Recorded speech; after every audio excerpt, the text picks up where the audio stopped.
Selamat malam semuanya, Bapak-bapak dan Ibu para profesional muda, dan juga selamat menjelang tahun baru. Baik, sebelum kita mendengarkan firman Tuhan, mari kita berdoa. Ya Tuhan Bapa, terima kasih Tuhan, pada hari ini Tuhan, kami dapat memberitakan firman-Mu Tuhan di akhir tahun 2023 ini Tuhan. Ya Tuhan Bapa, kami telah melakukan banyak pekerjaan selama tahun 2023 ini Tuhan. Ya Tuhan Bapa, biarkanlah Roh Kudus-Mu ya Tuhan, sehingga di dalam hati kami masing-masing ya Tuhan, agar kami dapat mendengarkan firman-Mu dan juga dapat memberitakan firman-Mu ya Tuhan, agar kami dapat melangkah di tahun 2024 ini dengan baik. Terpujilah nama-Mu ya Tuhan, di dalam nama anak-Mu, Kristus Yesus Tuhan kami. Amin. Baik saudara-saudara, di akhir tahun 2023 ini, nas yang kita baca adalah diambil dari Ibrani 13 ayat 20 hingga 21. Demikian bunyinya. Maka Allah damai sejahtera yang oleh darahnya, darah perjanjian yang kekal, telah membawa kembali dari antara orang mati Gembala Agung segala domba, yaitu Yesus Tuhan kita. Kiranya memperlengkapi kamu dengan segala yang baik untuk melakukan kehendak-Nya dan mengerjakan di dalam kita apa yang berkenan kepadanya oleh Yesus Kristus. Bagi Dialah kemuliaan sampai selama-lamanya. Amin.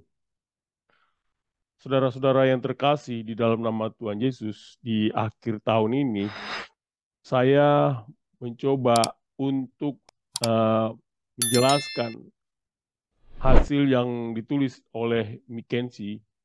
Ada 8 prioritas yang bapak-bapak sebagai profesional maupun pimpinan eh, bisa akan menjadi tantangan apa yang dihadapi di tahun 2024 ini. Yaitu ada 8, yaitu pertama adalah mengenai artificial intelligence generatif, beralih dari bukti konsep ke skala.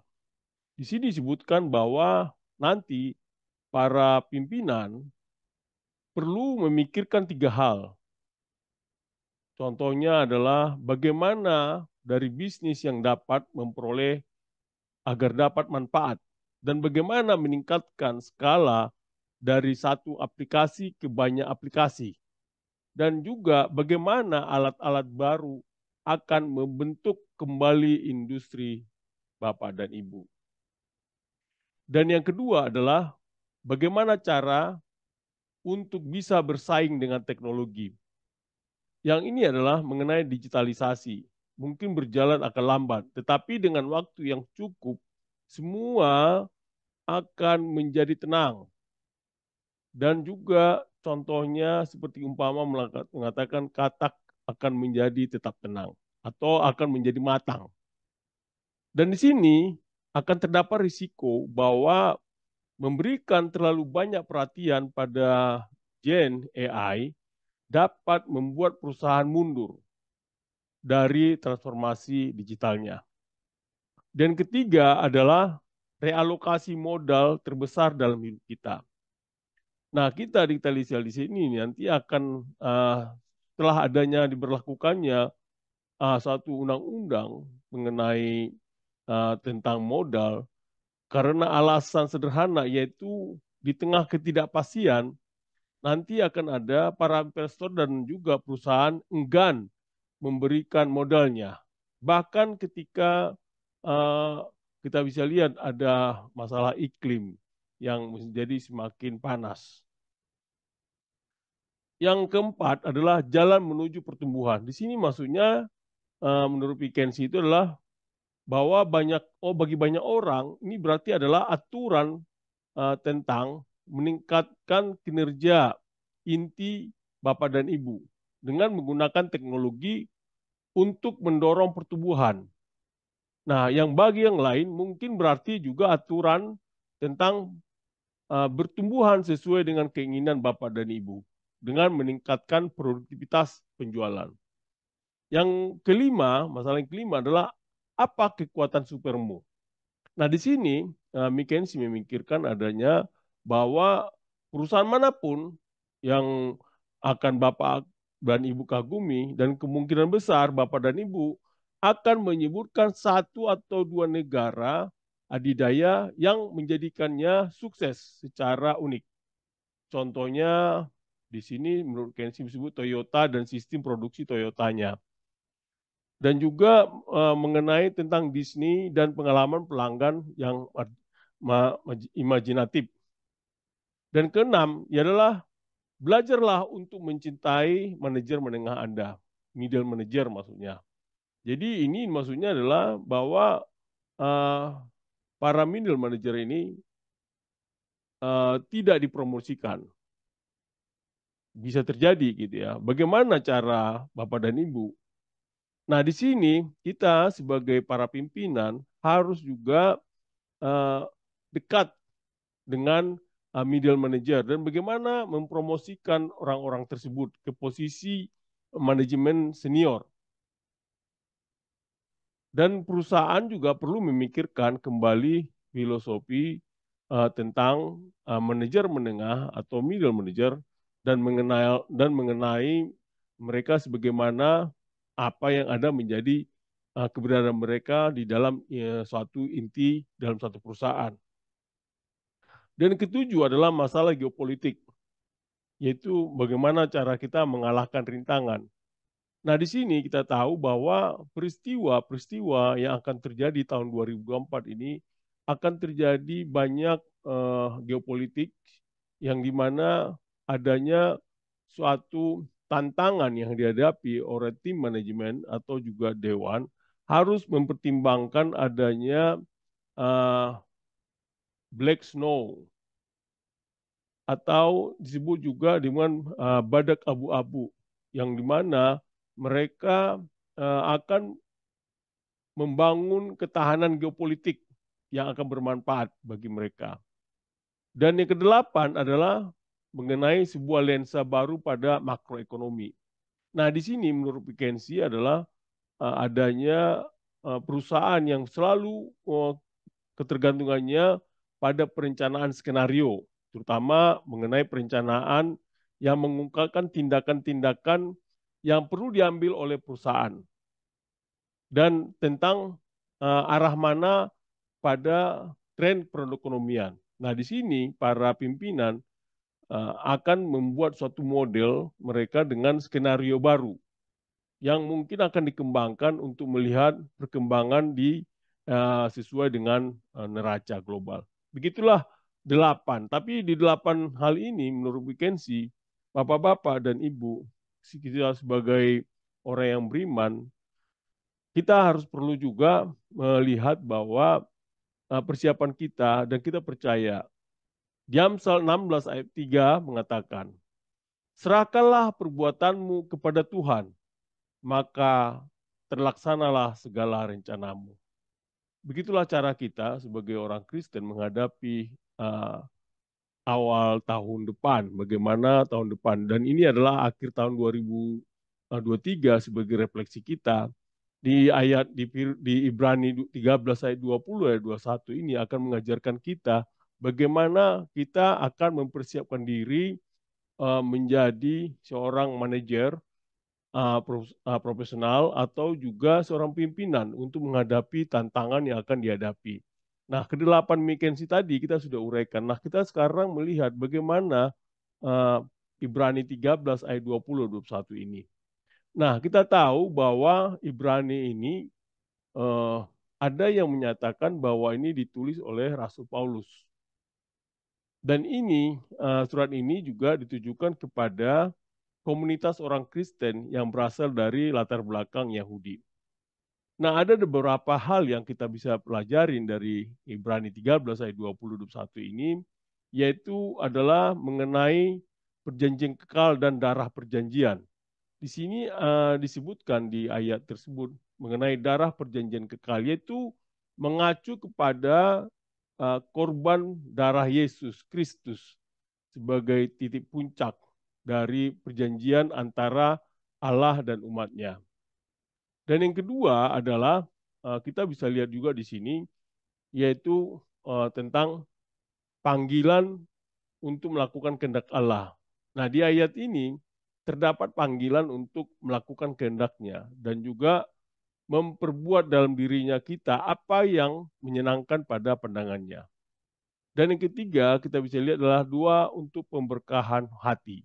Nah, doa untuk pemberkahan hati menunjukkan pemahaman bahwa manusia memerlukan bantuan dan dukungan ilahi untuk hidup sesuai dengan kehendak Allah.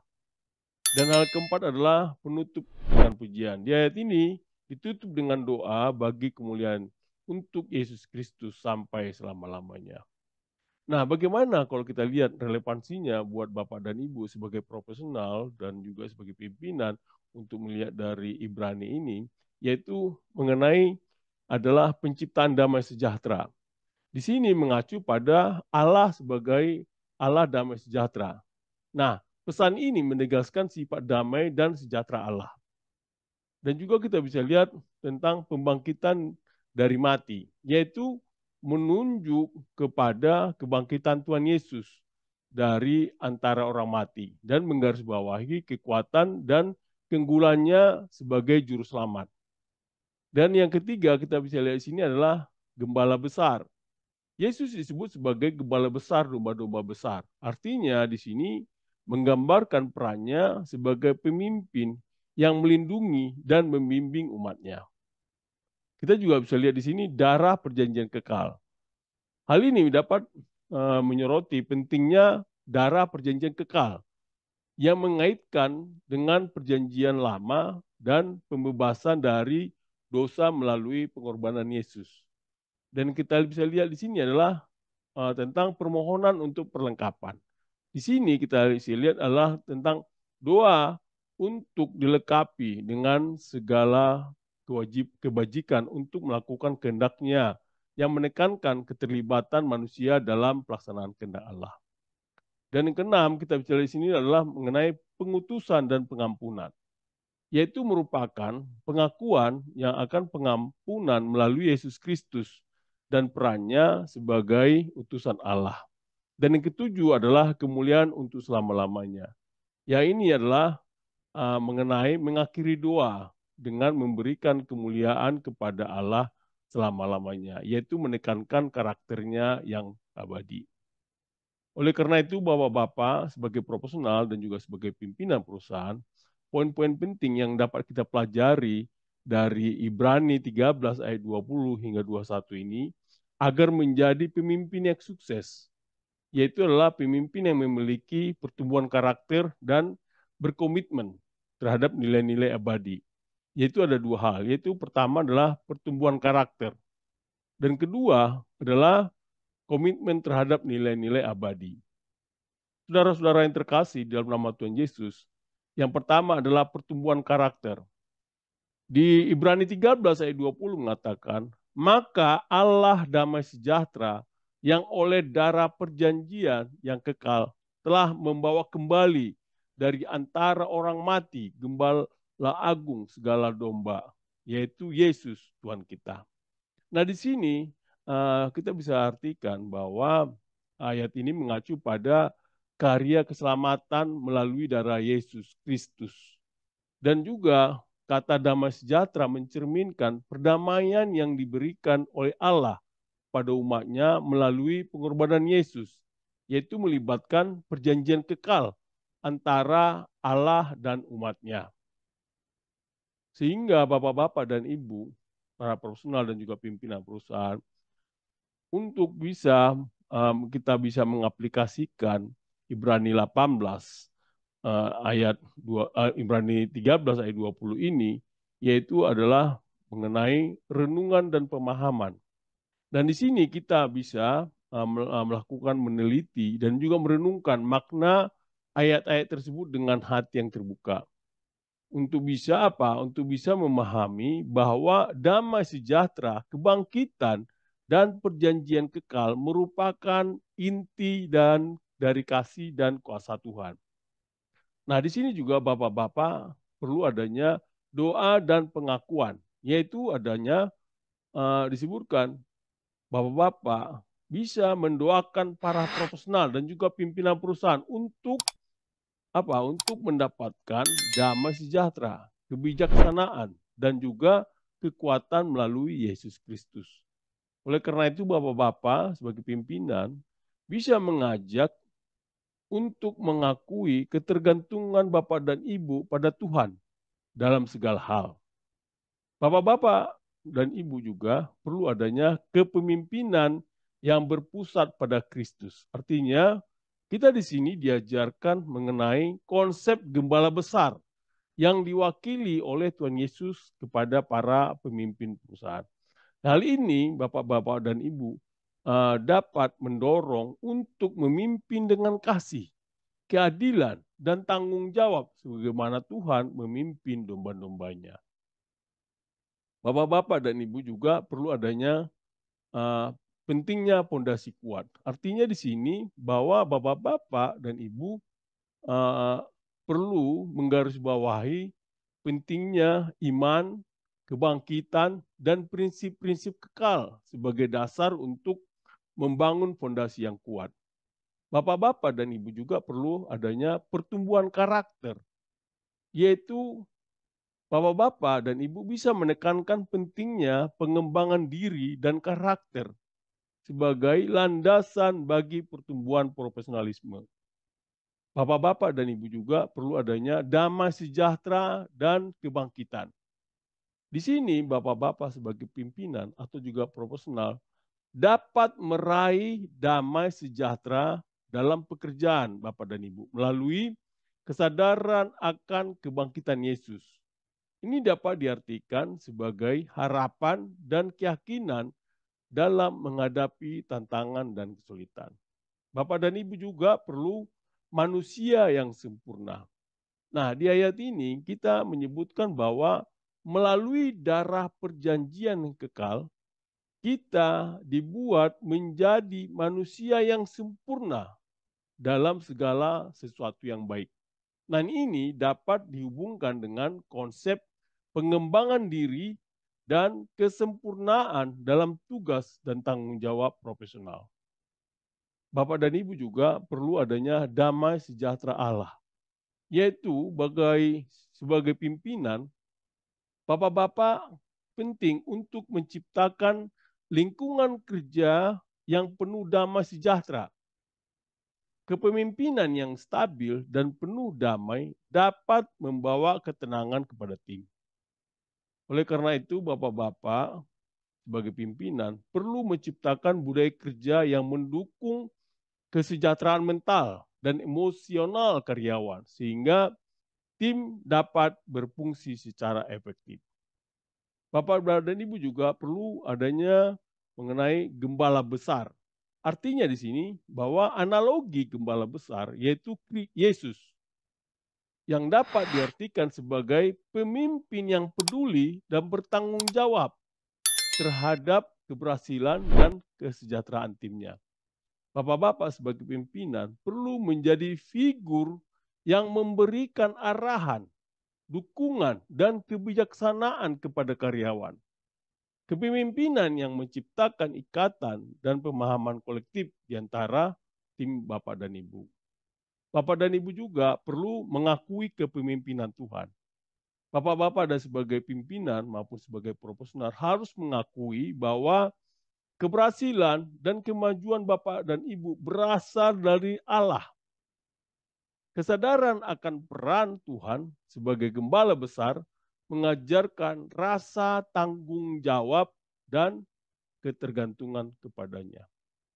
Bapak-bapak dan Ibu juga perlu adanya doa untuk kesempurnaan dan kebaikan. Artinya bahwa doa-doa untuk kesempurnaan dan kebaikan dalam konteks profesional dapat mencakup kebijakan perusahaan yang adil, lingkungan kerja yang mendukung, dan tindakan yang sesuai dengan nilai-nilai moral. Bapak dan Ibu juga perlu melakukan kehendak Tuhan, yaitu sebagai pimpinan atau sebagai profesional diharapkan untuk mencari dan melaksanakan kehendak Tuhan dalam pengambilan keputusan dan pelaksanaan strategi bisnis. Tentu Bapak-bapak dan Ibu harus taat terhadap nilai-nilai etika dan moral dalam setiap tindakan Bapak dan Ibu. Hal ini adalah menjadi cerminan dari melaksanakan kehendak Tuhan. Di Yohanes 10 ayat 11 mengatakan, Akulah gembala yang baik. Gembala yang baik memberikan nyawanya bagi domba-domba. Hal ini mengelihatkan bahwa Bapak-bapak sebagai pemimpin perusahaan adalah pemimpin yang beretika, yaitu Bapak-bapak diharapkan memimpin dengan integritas dan kejujuran yang mencerminkan nilai-nilai yang bersifat kekal dan tidak berubah. Yang kedua adalah komitmen terhadap nilai-nilai abadi. Di Ibrani 13 ayat 21, kiranya memperlengkapi engkau dengan segala yang baik untuk melakukan kehendaknya dan mengerjakan di dalam kita apa yang berkenan kepadanya oleh Yesus Kristus. Bagi dialah kemuliaan sampai selama-lamanya. Amin. Nah, ayat ini menekankan peran Allah dalam menyempurnakan umatnya. Allah melalui Roh Kudus bekerja dalam hidup orang percaya untuk membentuk karakter Bapak dan Ibu dan juga membimbing Bapak dan Ibu dalam melakukan kehendaknya. Proses penyempurnaan ini melibatkan pertumbuhan rohania dan konformitas terhadap standar kebajikan Allah. Dan juga di sini, di ayat ini menegaskan bahwa karya penyempurnaan dan ketaatan terjadi oleh kuasa dan perantaraan Yesus Kristus, yaitu melalui iman dan hubungan yang erat dengan Kristus. Umatnya diberdayakan untuk melakukan perbuatan-perbuatan yang menyenangkan hati Allah. Nah, seluruh proses ini diarahkan kepada kemuliaan Allah yang kekal. Dengan kata tadi amin terakhir, yaitu adalah ini ungkapan yang meneguhkan kepastian dan kesetujuan terhadap doa atau pernyataan sebaliknya. Dalam konteks ini, umat Kristen menyatakan persetujuan dan kepercayaan mereka terhadap janji dan maksud Allah yang diungkapkan dalam ayat-ayat sebelumnya. Nah, di ayat ini kita bisa lihat bahwa Bapak-bapak sebagai profesional, juga sebagai pimpinan perusahaan, agar dapat melaksanakan di Ibrani di Ibrani 13 ayat 21 ini, Bapak-bapak perlu adanya peralatan dan kemampuan. Artinya Bapak-bapak dan Ibu adanya suatu dorongan untuk mencari segala sesuatu yang baik dalam melaksanakan pekerjaan Bapak dan Ibu.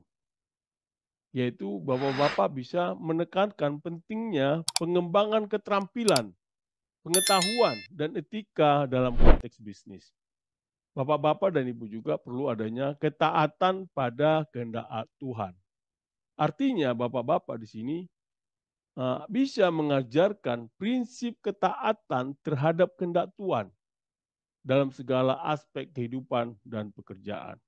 Dan ini juga mendorong bapak-bapak bagi pimpinan perusahaan untuk memimpin sesuai dengan prinsip-prinsip moral dan etika Kristen.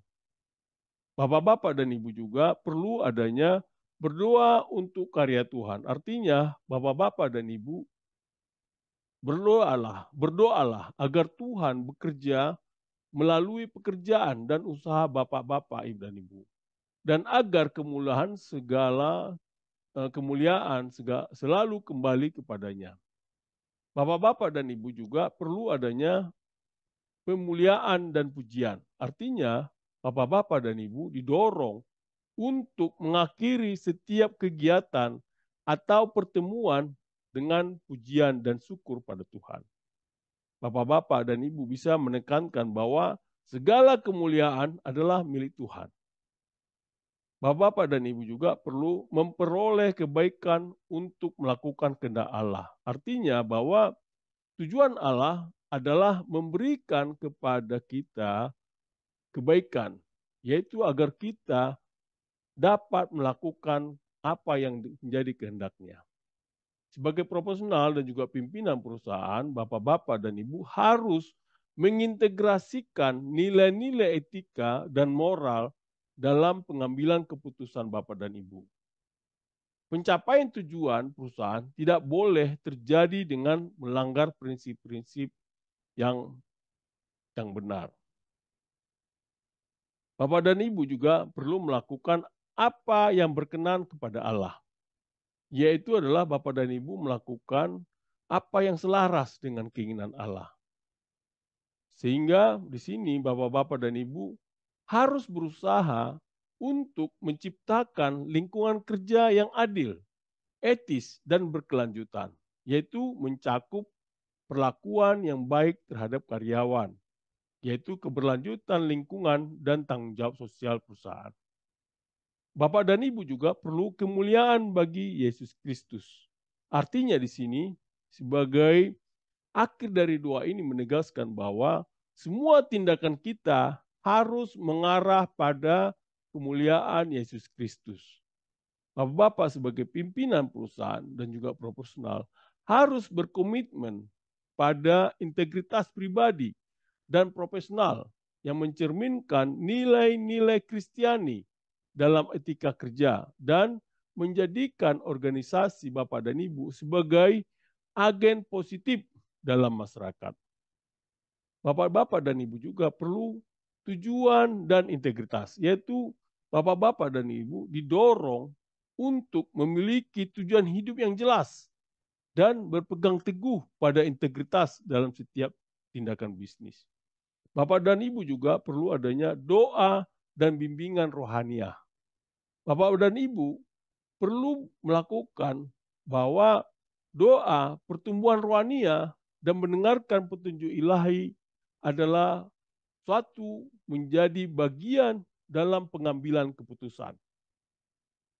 Bapak dan Ibu juga perlu adanya komitmen terhadap nilai-nilai abadi, yaitu bahwa di sini ditekankan tentang komitmen terhadap nilai-nilai moral dan etika yang bersifat abadi, yaitu melebihi tujuan jangka pendek atau keuntungan material. Bapak dan Ibu juga perlu adanya berbuat kehendaknya. Artinya di sini bahwa bapak-bapak sebagai profesional dapat meresapi kehendak Tuhan dalam tindakan bapak dan ibu, yaitu mencakup etika bisnis, integritas, dan tanggung jawab sosial, yaitu contohnya melakukan kehendaknya yang merujuk pada tindakan yang adil, bijaksana, dan bertanggung jawab. Bapak dan Ibu juga perlu adanya diutus untuk menjadi pekerja kebaikan. Artinya bahwa bapak-bapak dan ibu diutus untuk menjadi orang-orang yang melakukan kehendak Allah di antara bangsa-bangsa. Bapak-bapak sebagai profesional dan juga pimpinan dapat melihat peran bahwa bapak-bapak adalah sebagai misi untuk membawa dampak positif dalam masyarakat dan lingkungan bisnis global. Bapak-bapak dan ibu juga perlu kemuliaannya yang kekal. Artinya bahwa sebagai pimpinan maupun sebagai profesional diingatkan bahwa tindakan bapak dan ibu dapat mencerminkan kemuliaan Tuhan yang kekal. Yaitu ini mengisyaratkan tentang tanggung jawab moral dan spiritual dalam setiap keputusan dan juga di dalam tindakan. Juga Bapak dan Ibu perlu penyempurnaan dan pelengkapan oleh Yesus Kristus. Di sini menggarisbawahi perlunya mencari kesempurnaan dan kelengkapan melalui iman dan hubungan dengan Yesus Kristus. Bapak-bapak sebagai profesional maupun sebagai perusahaan, pimpinan perusahaan, diingatkan untuk terus berkembang dan belajar, mencari kesempurnaan dalam keterampilan dan karakter Bapak dan Ibu, serta mengakui ketergantungan pada Kristus. Bapak dan Ibu juga perlu menjalani kehidupan menurut kehendaknya, yaitu Bapak dan Ibu menekankan pentingnya mengarahkan tindakan dan keputusan sesuai dengan kehendak Tuhan. Bapak dan Ibu contohnya dalam pelaksanaannya dianjurkan untuk membuat keputusan etis, memberikan kepemimpinan yang bijaksana, dan memastikan bahwa bisnis dan praktik perusahaan sesuai dengan nilai-nilai moral dan spiritual.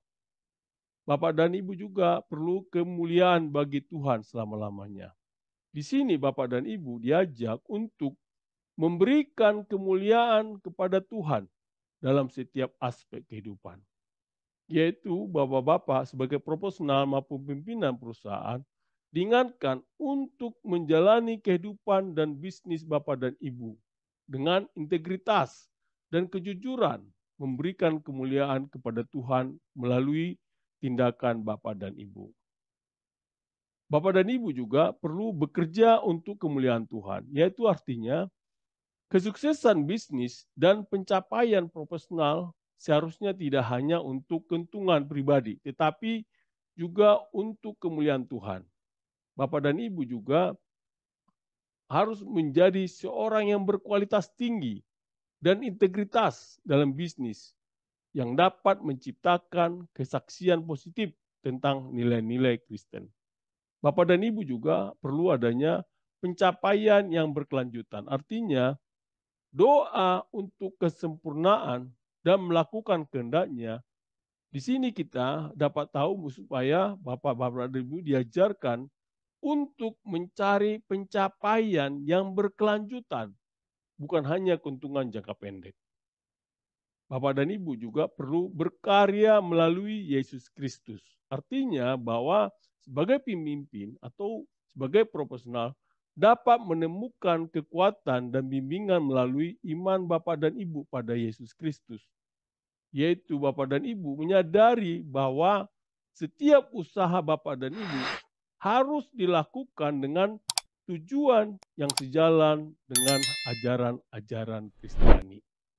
Bapak dan Ibu juga perlu menyatakan kemuliaan untuk selama-lamanya. Artinya, Bapak dan Ibu sebagai profesional maupun sebagai pimpinan dapat menyatakan kemuliaan untuk selama-lamanya dengan memberdayakan dan menghargai kontribusi orang lain, menciptakan budaya kerja yang inklusif, dan juga mempromosikan keadilan. Bapak-bapak, kita bisa lihat di Efesus 2 ayat 10 mengatakan, sebab kita ini buatannya, diciptakannya dalam Kristus Yesus untuk melakukan pekerjaan baik yang dipersiapkan Allah sebelumnya untuk kita jalani. Hal ini kita bisa lihat bahwa hal ini menjadi sebagai profesional diharapkan untuk terus mengembangkan diri Bapak dan Ibu dalam kebaikan agar dapat mencatatkan keterampilan teknis maupun sifat-sifat pribadi yang baik. Bapak-bapak sebagai profesional dan juga sebagai pimpinan perusahaan, kita bisa lihat bahwa di Ibrani 13 ayat 20-21 tadi, kita bisa lihat sebagai profesional dan juga sebagai pimpinan perusahaan, hal ini dapat melibatkan komitmen terhadap nilai-nilai kekal, integritas, dan pengembangan diri. Bapak-bapak sebagai profesional diingatkan untuk menjadi gembala yang baik bagi mereka yang Bapak dan Ibu pimpin. Dan untuk terus bekerja dalam kebaikan, mencerminkan kehendak Allah dalam setiap tindakan Bapak dan Ibu. Aplikasi dari ayat-ayat ini dalam Alkitab dapat mendukung, yaitu memperkuat prinsip-prinsip ini, sehingga dapat membimbing bapak-bapak sebagai profesional untuk memimpin dengan bijaksana dan beretika. di Ibrani 13 ayat 20 dan 1 ini juga dapat menjadi landasan spiritual yang kuat pada para pimpinan dan perusahaan dan dalam menjalani tahun 2024. Bapak dan Ibu, ini jadi memandu Bapak dan Ibu untuk hidup sesuai dengan nilai-nilai kebaikan, integritas, dan kehendak Allah dalam konteks bisnis dan profesionalisme merdeka, Bapak dan Ibu. Selamat tahun baru 1 Januari 2024. Stay profesional. Amin. Mari kita berdoa. Bapak, terima kasih Tuhan. Kami ucapkan kepadamu Tuhan, karena kami telah memberitakan firman-Mu itu ya Tuhan. Ajari kami Tuhan, supaya kami menjadi seorang pimpinan yang sesuai dengan kehendak-Mu. Dan ketika kami membuat keputusan, keputusan ini adalah sesuai dengan kehendak-Mu Tuhan. Ajari kami untuk selalu merendahkan hati untuk dalam melakukan pekerjaan-pekerjaan ini. Ya Tuhan, pada akhir tahun ini Tuhan, ajari kami untuk bisa menatap di awal tahun depan agar kami selalu dilindungi oleh-Mu dan juga selalu mendapatkan petunjuk daripada-Mu ya Tuhan, agar kami dapat melakukan kegiatan pekerjaan kami ini sesuai dengan kehendak-Mu. Terpujilah nama-Mu di dalam nama anak-Mu, Kristus Yesus Tuhan kami. Amin.